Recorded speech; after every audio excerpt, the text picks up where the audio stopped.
Bom, olá, bom dia, boa tarde, boa noite. Não sei que horas que esse vídeo vai ser utilizado. Estou aqui para poder atender a demanda da Antonieta, né?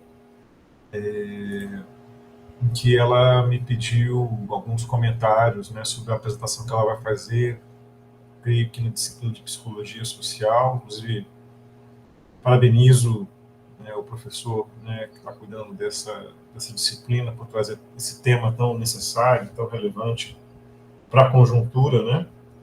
E ela me pediu para que eu comentasse sobre política do ódio, fascismo e autoritarismo brasileiro, né?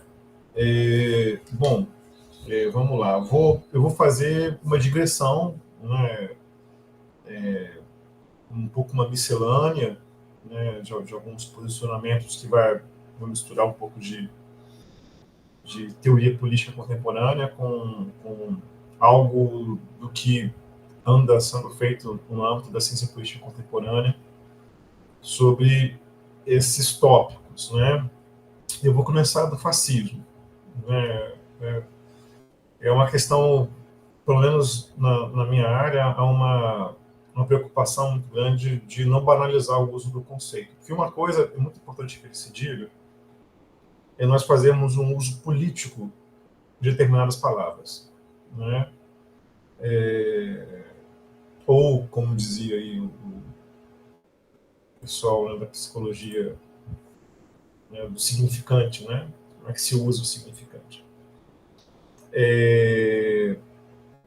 Bom, fascismo, enquanto xingamento, você pode usar para qualquer coisa, né? Qualquer inimigo, né, que você queira xingar de fascista, ok, no uso comum, no uso da discussão pública, né, da disputa com adversários, está valendo.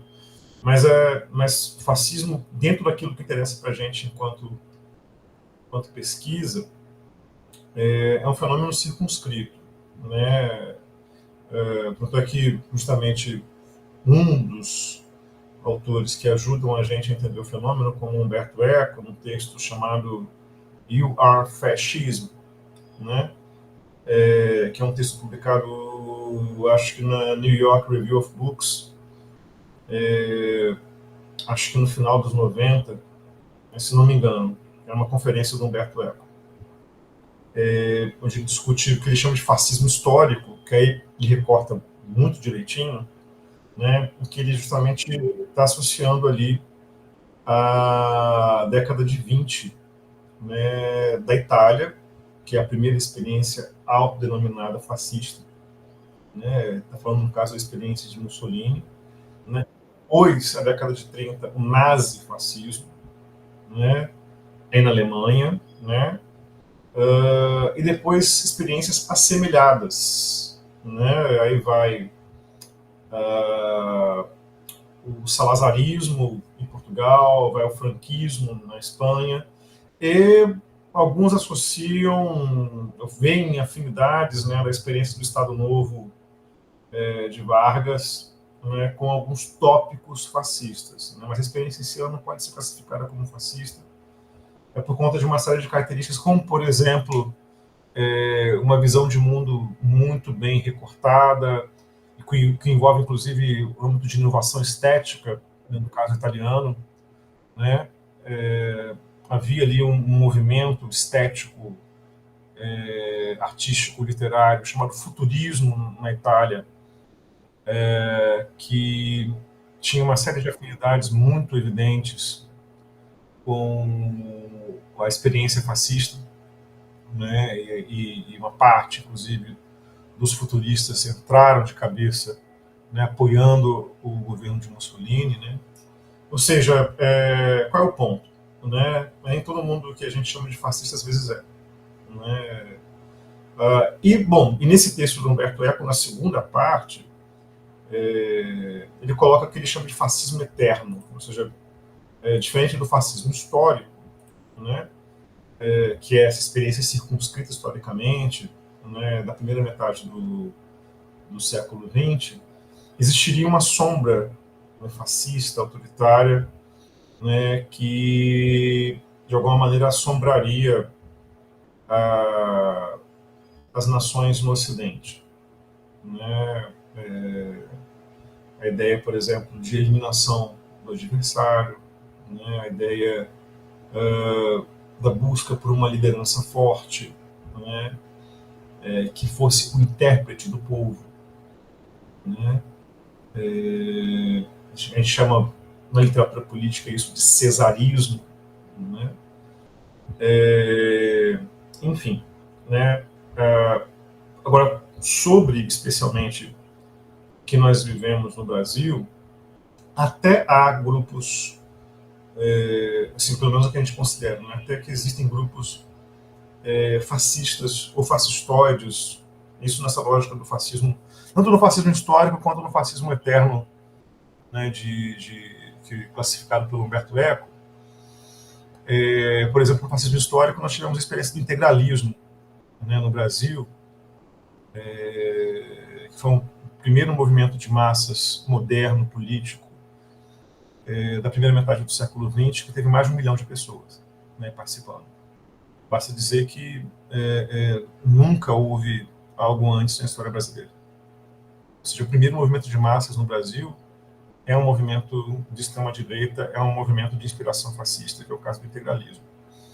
E hoje há células neo-integralistas, ou seja, pessoas na contemporaneidade que reivindicam o ideário e se apresentam como herdeiros, né, do fascismo, que é uma proposta ultranacionalista, autoritária e antiliberal. Né? Mas, propriamente, talvez não exista hoje, mesmo a experiência do governo Bolsonaro, que teve traços, teve afinidades com a estética, especialmente até mesmo nazista, né, em alguns momentos, né, e alguns que a gente chama, alguns momentos do que a gente chama de apito de cachorro, né, dog whistle, né, de algumas palavras, alguns termos que eles usavam vinculados ou a estética do sistema-direita supremacista branca, ou a experiência propriamente nazista, né, mas a experiência como um todo do bolsonarismo ela não pode ser classificada como fascista, né, dentre outras coisas, porque embora tenha ameaçado muito tanto fechar a Suprema Corte, que é o Supremo Tribunal Federal, quanto fechar o parlamento, né, essas ações elas não foram para além de bravatas, né, que vale dizer que o fascismo, como eu disse anteriormente, ele é um movimento antiliberal, né, ele é de direita, assim como o liberalismo, na média, está no campo da direita, né, mas ele não é liberal. Ele, os fascismos, né, que nós experienciamos no sentido histórico, invariavelmente sempre tiveram uma postura de fechamento de legislativos, né, e o legislativo é a instituição política liberal por excelência, por justamente tentar acomodar ali as diferenças da sociedade, né, em um espaço plural de discussão. E o fascismo ele trabalha com a eliminação da pluralidade discursiva daquela sociedade em prol de uma única visão de mundo, de uma única direção.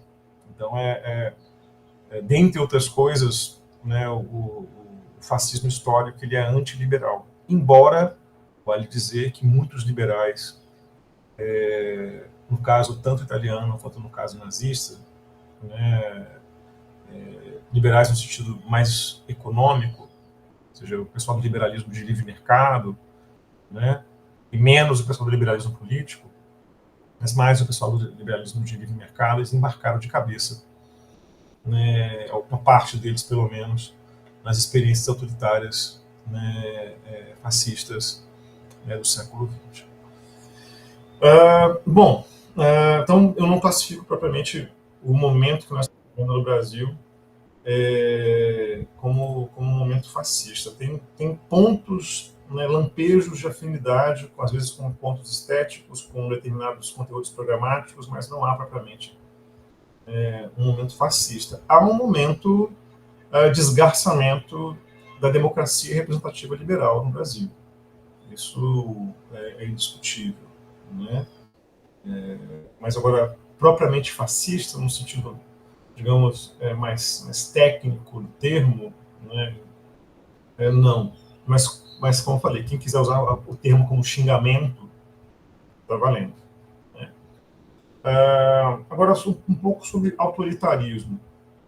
Né? Se inclusive, é uma discussão super densa, né? O autoritarismo ele trabalha com a perspectiva de que há uma certa negação da disposição filosófica jurídica da modernidade, que é uma disposição filosófica e jurídica, no primeiro momento liberal, de limitação do poder. Como eu sempre digo, usando diferentes autores, inclusive um autor do campo da direita, que é o Carl Schmitt, né?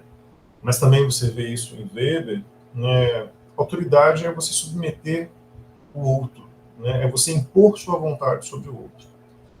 E a construção jurídico-filosófica na modernidade, que eu falei que parte de uma premissa liberal, trabalha com a limitação da autoridade, a limitação do exercício dessa autoridade sobre uma sociedade ou sobre indivíduos, né?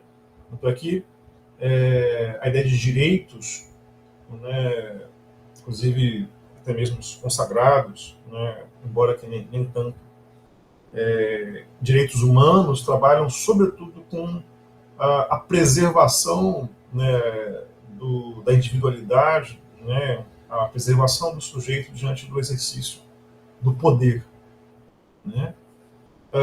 E o autoritarismo, ele meio que perpassa essa discussão, se recusando a essa autolimitação civilizatória do exercício do poder, né?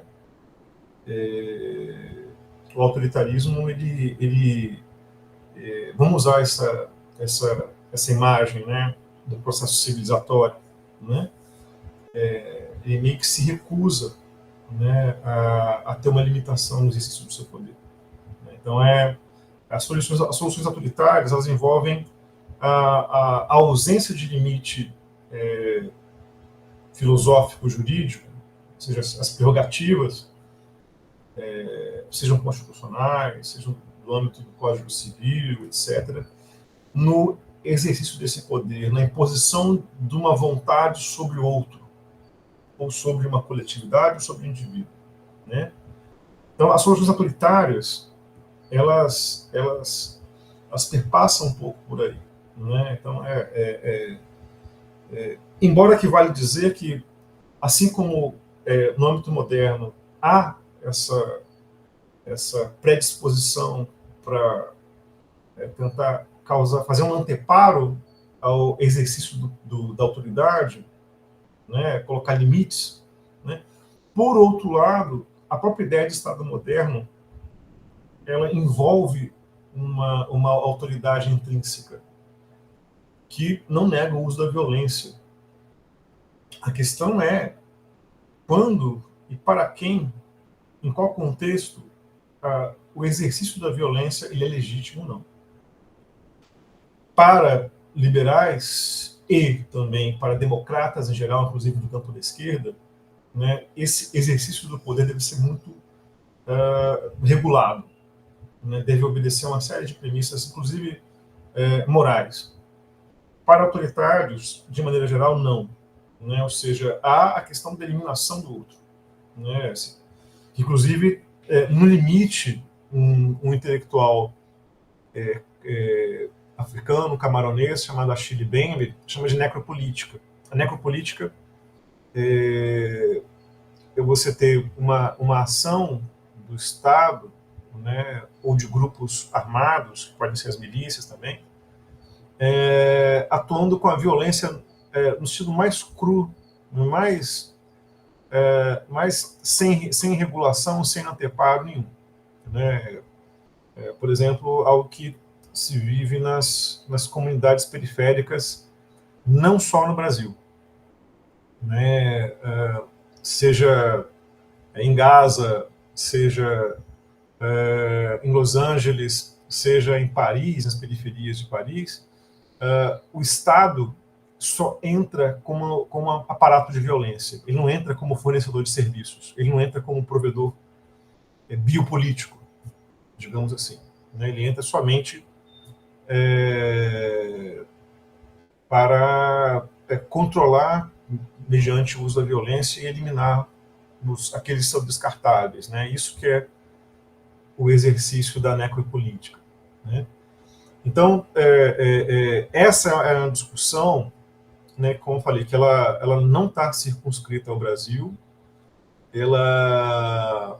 O autoritarismo em especial, né, ele é uma prática que ele é um pouco como um paralelo aí, né, desse esforço filosófico, jurídico, liberal de moderação do poder, mas também na modernidade nós temos grupos e tradições de pensamento, né, que se recusam a essa moderação do poder em prol de um exercício mais cru, né, mais sem anteparo jurídico do aparato de violência disponível naquela sociedade, especialmente do Estado. Então, o autoritarismo trabalha com essa lógica. Né, seria um pouco como uma resposta, né, a essa tentativa de moderação do uso da violência que é uma prerrogativa do Estado e sociedades modernas. Né?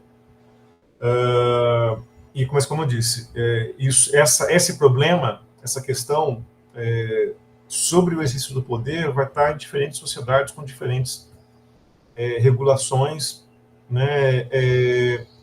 E no caso de sociedades, voltando a Achille Mbembe, né, de sociedades que são ex-colônias, né, o caso das Américas, África, Ásia, né, você tem uma memória do uso da violência nessas sociedades que ela ecoa até o presente momento, até por não ter sido tematizada, né, e que gera um cotidiano muito violento, né, e com um aparato de Estado que se recusa a entrar naquela gramática civilizatória que eu falei da moderação do uso da força.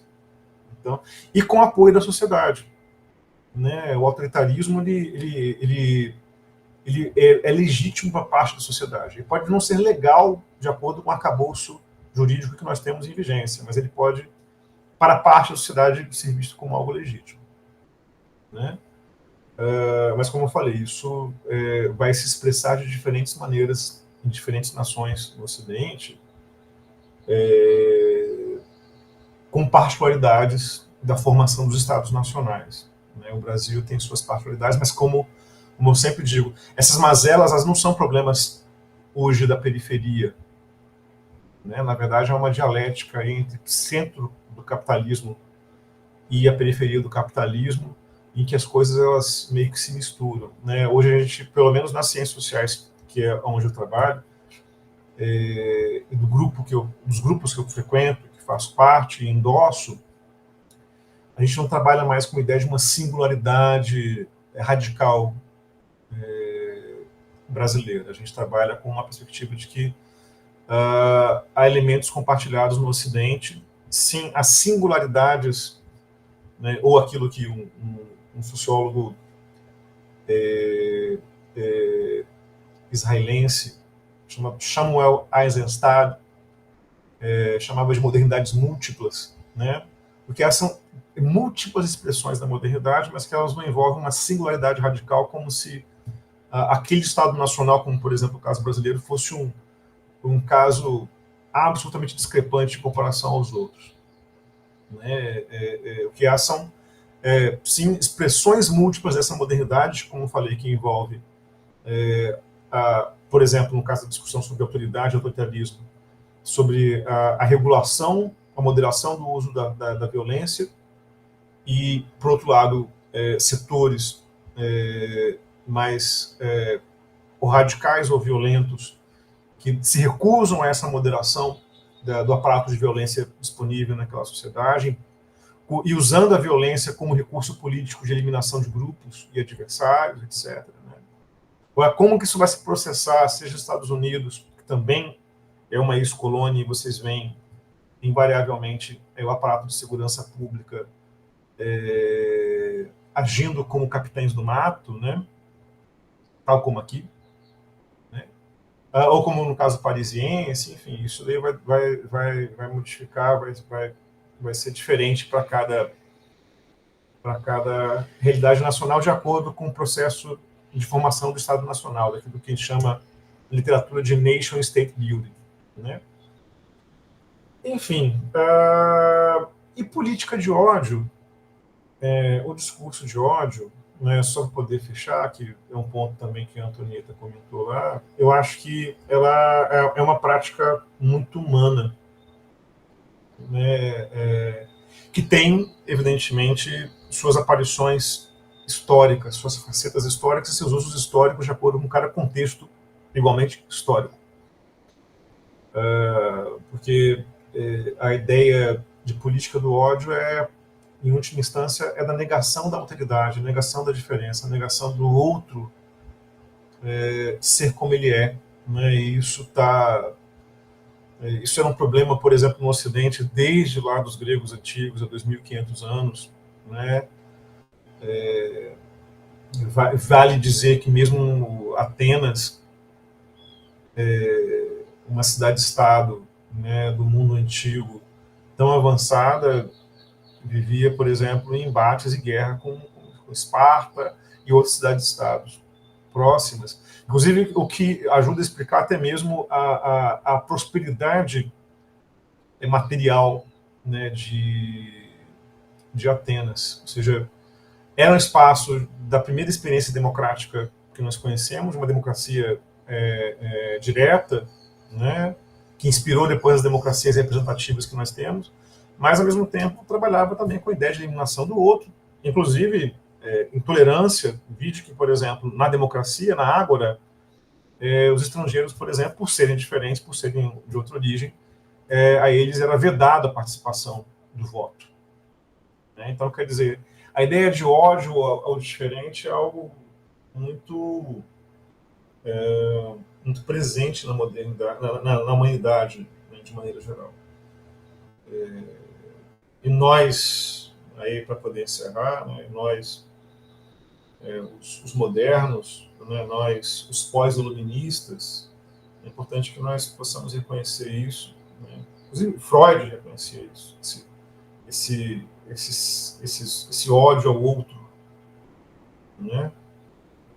Mas cabe a nós, com nossa razão iluminista, tentar aí, de alguma maneira, educar para a tolerância e para a aceitação do outro. Né? Porque onde há o ódio, há não trabalhado, pura e simples, a expressão da pulsão de morte. Né? Que ajuda a explicar, por exemplo, guerras civis, ou seja, guerras dentro de uma comunidade, e guerras contra outros estados nacionais. Né? Enfim, é isso, são alguns comentários. Eu acho que, reiterando, né, o Brasil não é uma realidade à parte, ele é uma expressão, né, de uma modernidade que ela nasce meio como um fractal, né, com diferentes... a luz ela vai em diferentes ângulos, né, as luzes modernas, iluministas, e elas vão ser recepcionadas a partir de determinados filtros culturais que são construídos localmente, né, com diferentes expressões, né, como falei, do autoritarismo, né, que nunca é um privilégio somente da periferia, né, com recepções, por exemplo, da experiência do fascismo histórico, né, que também vão ter sua singularidade de acordo com cada país, né, e modulações, né, desses discursos de ódio, né, que acompanham a humanidade já acho que desde que a humanidade consegue articular uma frase. Né. Enfim, Eu acho que é isso, farei uma digressão mesmo, espero não ter atrapalhado demais. Obrigado, qualquer dúvida, estamos por aqui. Pode perguntar para as meninas no meu e-mail. Um abraço.